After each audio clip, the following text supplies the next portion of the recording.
കുറച്ച് നല്ല നാടൻ മത്തി. അപ്പോൾ ആ മത്തിയും കൊണ്ട് ഇന്ന് നല്ലൊരു പച്ചത്തേങ്ങ അരച്ചൊരു കറി വെച്ചേക്കാൻ.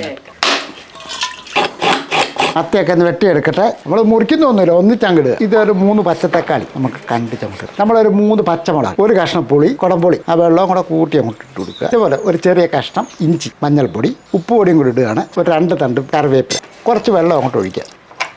ഈ ചട്ടിക്കകത്തിരുന്ന് ഇതൊന്ന് വേകട്ടെ. ആ സമയം കൊണ്ട് നമുക്ക് ഇതിന് മീനുള്ള അരപ്പ് വേണ്ടി ഒരു തേങ്ങയുടെ ഒരു 3/4 ഭാഗം നമ്മൾ എടുത്തുള്ളൂ. ചെറിയ തേങ്ങ ആയിരുന്നു കേട്ടോ. 3-4 ചെറിയ ഉള്ളി, മഞ്ഞൾപ്പൊടി ചേർക്കുകയാണ്, കാശ്മീരി മുളക് പൊടി, മല്ലിപ്പൊടിയുടെ ആവശ്യമുണ്ട്. നല്ല ഒരു നാളേക്ക് അരച്ചോണ്ട് വരട്ടെ. നമ്മൾ ഈ റെഡിയാക്കി വെച്ചിരിക്കുന്ന അരപ്പ് ഇതിനകത്തോട്ട് ഒഴിച്ചു കൊടുക്കും. റെഡിയാക്കി വെച്ചിരിക്കുന്ന മത്തി അങ്ങോട്ട് പേരയ്ക്ക് അങ്ങോട്ട് ഇടുക. അങ്ങോട്ട് കൊടുക്കും.